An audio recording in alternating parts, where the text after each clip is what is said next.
아멘. 네, 하나님께 영광의 박수 올려드리겠습니다. 네, 옆 사람과도 인사하시겠습니다. 보고 싶었습니다. 축복합니다. 사랑합니다. 네, 휴가를 잘 보내고 왔습니다. 기도해 주신 덕분에 휴가를 잘 보내고 왔는데요. 보고 싶었습니다.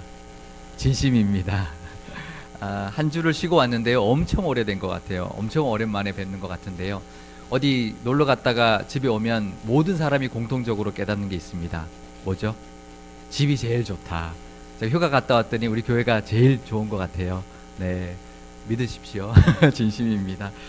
이번에도 휴가 때 우리 교회 한 10배가 넘는 그런 교회에서 예배를 드렸는데요.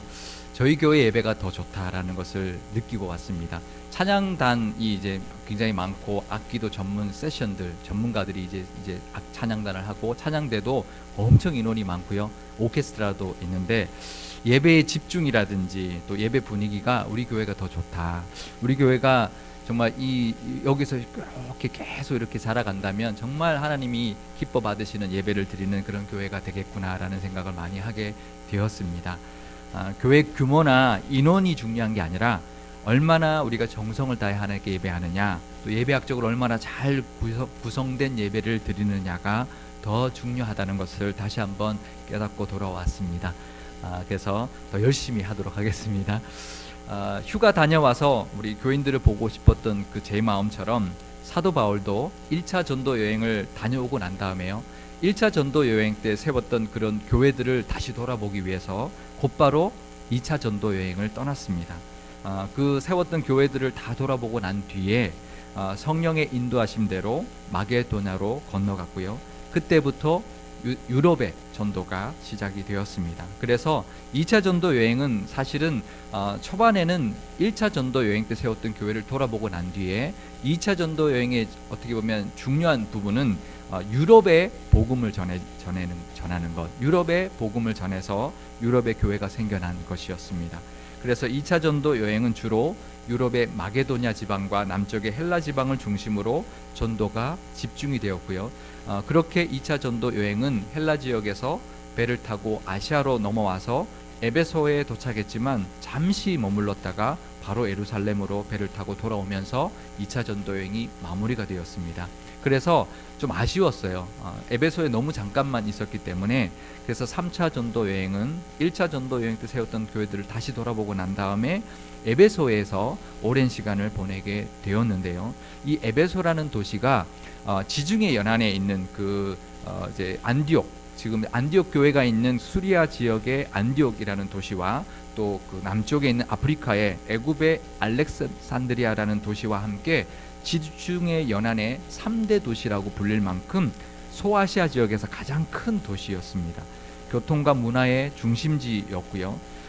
사도 바울은 이 에베소에 이제 도착해서 그곳에서도 처음에는 유대인의 회당에서 복음을 전했습니다. 하지만 복음을 받아들이지 않는 유대인들이 있었고요.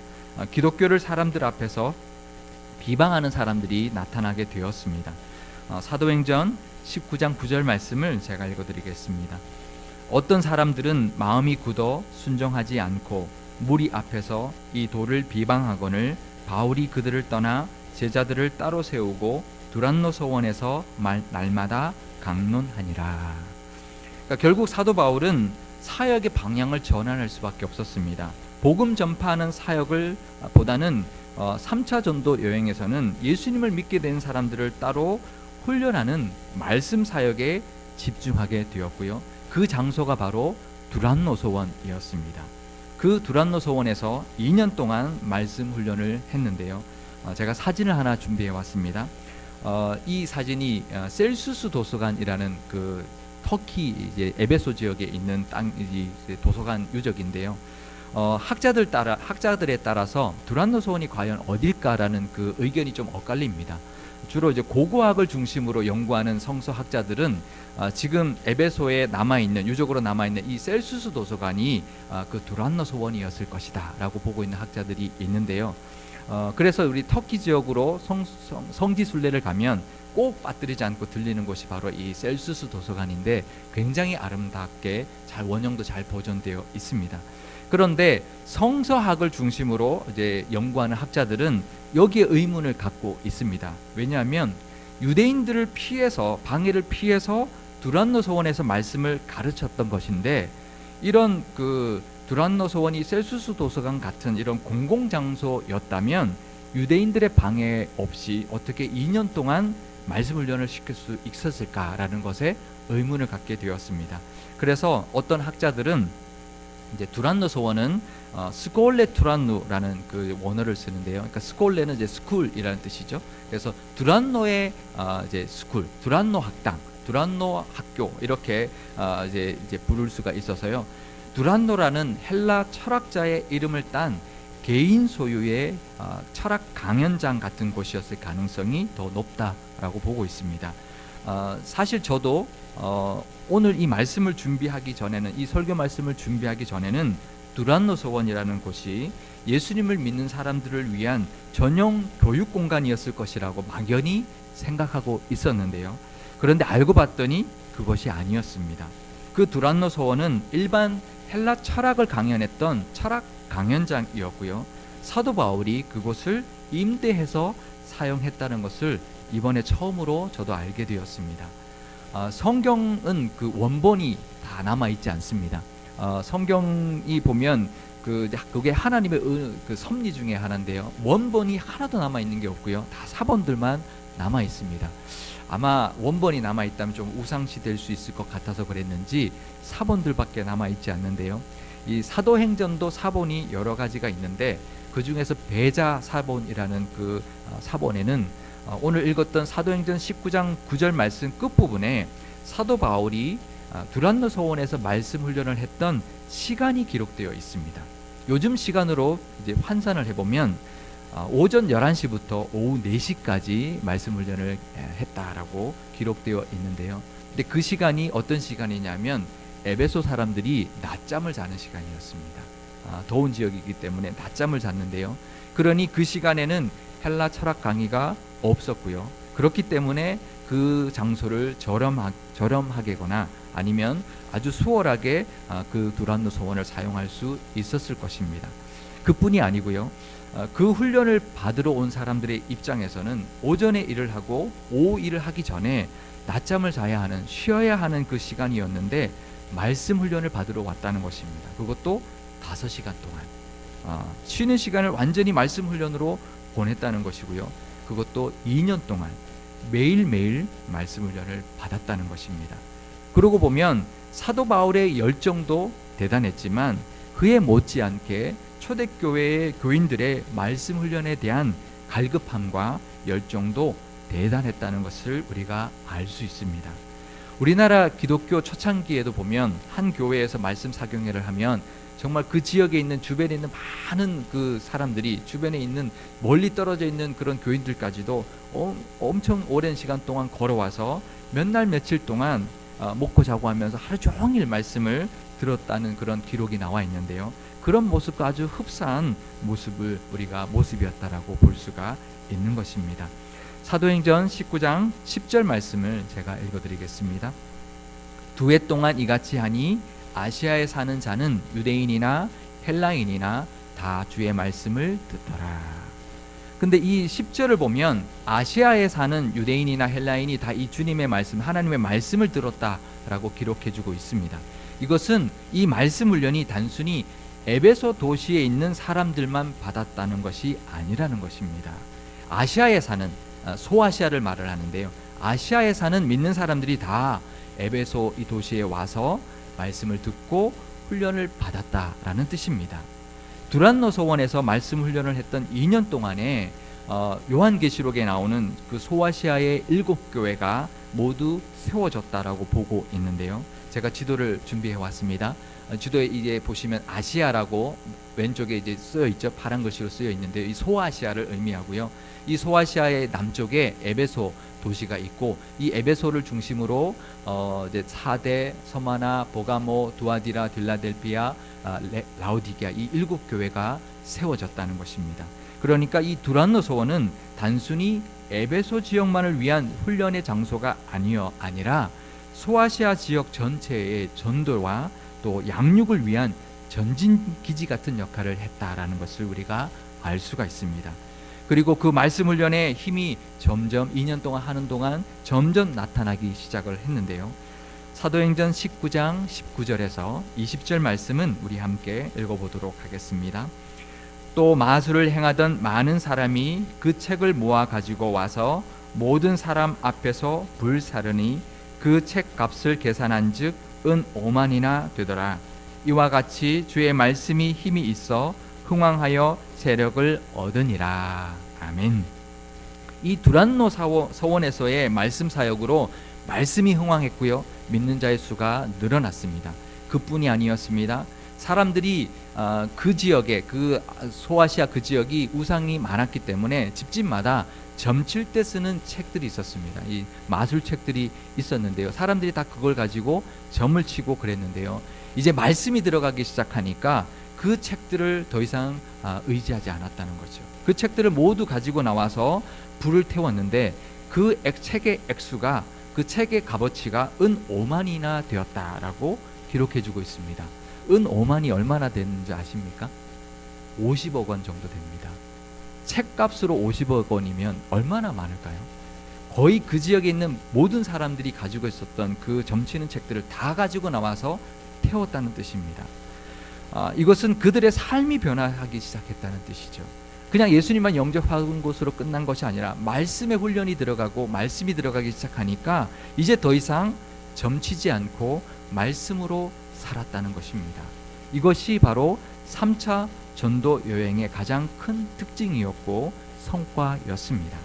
두란노 서원을 중심으로 한 말씀 훈련이 교회도 성장시켰고요, 많은 교회들도 생겨나게 만들었고요, 교인들도 더 성숙하게 만들었던 것입니다. 사도 바울이 이 말씀 훈련에 힘썼던 보람이 나타났고요, 교인들도 남들이 다 쉬는 시간에 그 시간을 포기하고 말씀 훈련을 받았던 그 결과와 은혜가 분명히 나타나게 되었던 것입니다. 저희 교회는 60년이 넘은 교회입니다. 제가 작년에 부임해 와서 보았을 때에 우리 교회는 이미 오랜 역사와 전통이 있는 교회였습니다. 하지만 제가 깨달은 것이 하나 있는데요, 우리 교회에 말씀 훈련이 있으면 좋겠다라는 것을 깨닫게 되었습니다. 우리 교회가 그러면 그동안 많은 은혜를 누렸지만 이제부터 말씀의 은혜, 말씀 훈련의 은혜를 받게 된다면 더 큰 힘을 받을 수 있겠구나, 더 큰 기초 위에 세워질 수 있겠구나라는 것을 생각하게 되었고요.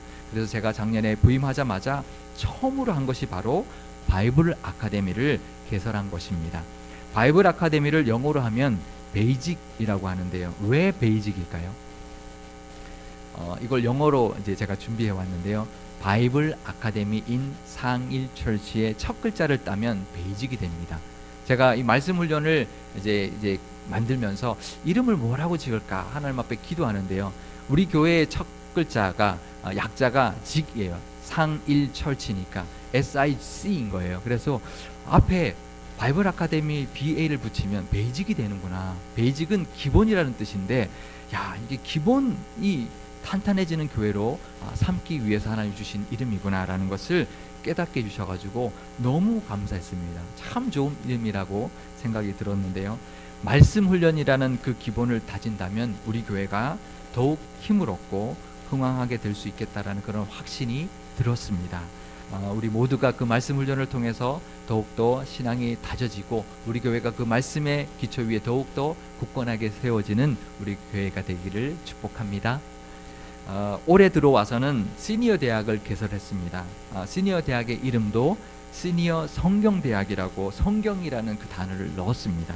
왜냐하면 어르신들을 위한 시니어 대학도 말씀을 배우는 시간이 되면 좋겠다라는 그런 제 마음 때문이었는데요. 다른 교회의 시니어 대학들을 조사를 해보면 웃음 교실도 있고 노래 교실도 있고 체조 교실도 있습니다. 하지만 우리 교회 시니어 대학은 뭔가 좀 다르게 말씀을 함께 배우고 말씀을 서로 은혜를 나누는 그런 시니어 성경대학이 되면 좋겠다라는 그런 마음으로 했는데요. 사실은 좀 걱정이 됐었습니다. 왜냐하면 어르신들이 얼마나 좋아할까, 좀 재미없다고 하면 어떡하나라는 걱정이 되었는데요. 다행히 어르신들이 너무 좋아하시고요, 나눔을 너무 잘하시고 너무 만족해 하셔서 시니어 성경대학도 잘 정착이 되었습니다. 우리 교사대학도 사실 마찬가지인데요. 우리 교사들에게도 우리 주일학교를 가르치는 교사들에게도 아이들을 가르치는 그런 기술을 가르치는 그런 학교보다는 해마다 교사들만을 위한 특별한 말씀 훈련을 시켜드리면 좋겠다라는 마음으로 교사 성경대학이라고 이름을 붙였습니다. 그래서 교사가 되면 특별한 말씀 훈련을 받을 수 있는 그런 특혜를 누리게 해드려야 되겠다라는 그런 마음으로 이렇게 이름을 정했는데요.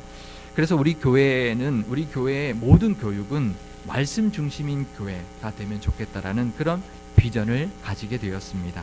그래서 말씀 훈련하면 상일교회, 말씀 훈련이라고 하면 상일교회지라고 할 정도로 말씀 훈련에 특화된 교회가 되기를 기도하고 있습니다.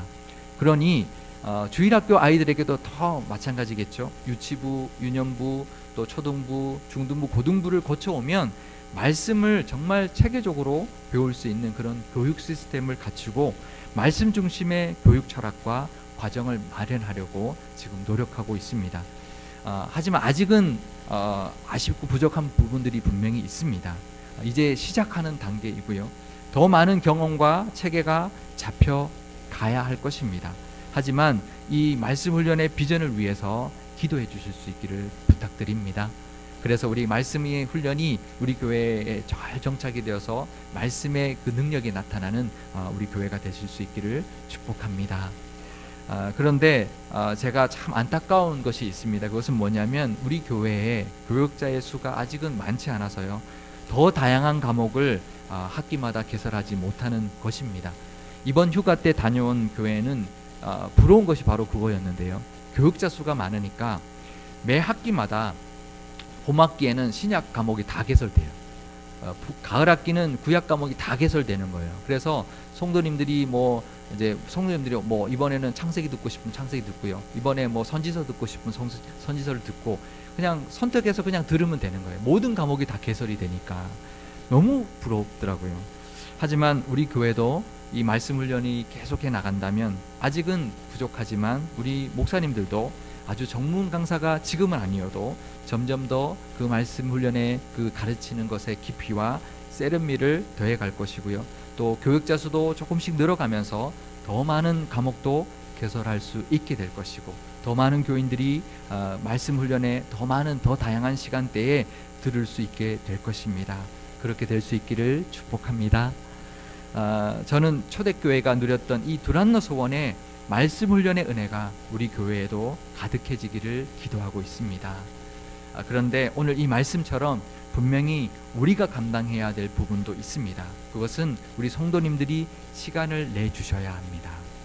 저희 교회는 지금 화수 낮 시간과 금요일 저녁 시간에 성경 공부를 하고 있는데요. 시간 내기가 쉽지 않은 시간대입니다. 금요일 저녁에는 쉬고 싶을 것이고 낮에도 교회에 또 특별하게 나와야 되니까 그런데 남들보다 내 여가 시간을 말씀 훈련을 위해 내놓을 수 있기를 바랍니다. 그리고 노력하셔야 합니다. 말씀 훈련에 대한 열정과 또 열심이 있어야 되는데요. 한 과목 들을 때마다 말씀에 대한 기대를 가지고 참여하실 때 하나님이 주시는 말씀 훈련의 은혜가 우리 모두에게 임할 줄 믿습니다. 그럴 때 우리 하나님의 말씀의 훈련의 은혜가 우리 교회와 우리 모든 우리 교우들에게 임하시기를 축복합니다. 그래서 우리 모든 우리 교회의 교우들이 이 말씀 훈련의 은혜를 다 받았으면 좋겠습니다. 사실 저도 우리 한국에서 이제 어렸을 때 교회를 다녔을 때는요 말씀 훈련을 전혀 받지 않았어요. 제가 유학을 나갔더니 그 교회는 말씀 훈련을 전 교인이 다 받는 거예요. 그 교회에 이제 심우하셨던 목사님이 김동명 목사님이라는 분인데요. 죽으면 죽으리라 라는 책으로 유명한 안희숙 사모님의 남편 목사님이셨어요. 그분이 그 당시에 MIT 공대를 나왔어요. 그래서 그 교회를 심우할 때 말씀 훈련에 엄청 공을 들여서 전 교인이 말씀 훈련을 다 받는 거예요. 근데 제가 이제 처음으로 유학을 나갔는데 첫 학기에 성경 공부를 하라는 거예요. 지금 영어로 지금 이제 학교 수업 따라가기도 바쁜데 성경 공부하라고 하도 권해가지고 하지 못해서 겨우겨우 시작을 했는데요.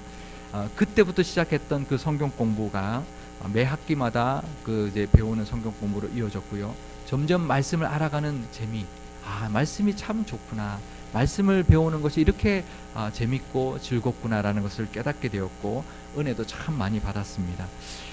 우리 교회에도 그 은혜가 있으시기를 축복합니다. 그래서 저는 권해드리고 싶은 거고요. 하지만 우리 교회에 이런 과정들을 이수해야만 안수집사와 권사가 될 수 있고 장로 후보가 될 수 있다라는 그런 조건을 내세우고 싶지 않습니다. 그렇게 막 강요하고 싶지 않습니다. 말씀 훈련 그 자체만의 은혜가 소문이 나서 그 은혜의 소문을 듣고 우리 말씀 훈련에 참여하기를 저는 바라고 있는데요.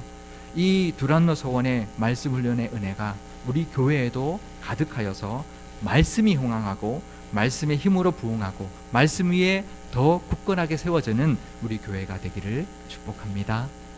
그래서 수적으로나 질적으로 성장하는 우리 상일교회, 또 말씀을 배우는 즐거움을 알아가고 영적으로 성장하는 우리 모든 교우들이 다 되실 수 있기를 주님의 이름으로 축원드립니다. 기도하시겠습니다. 하나님 아버지, 초대교회의 복음 전파도 점점 말씀의 훈련으로 자리를 잡아갔던 것을 보게 되었습니다. 두란노 소원이 독립적으로 확보된 그런 전용 교육 공간도 아니었고 교육 시간도 남들이 다 쉬는 시간을 쪼개어서 말씀을 가르쳤고 배웠다는 것을 알게 되었습니다. 그런 희생과 열정이 말씀의 힘으로 나타났고 교회적으로나 선교적으로 큰 흥황을 이루었을 뿐만 아니라 교우들에게도 큰 삶의 변화를 가져왔습니다.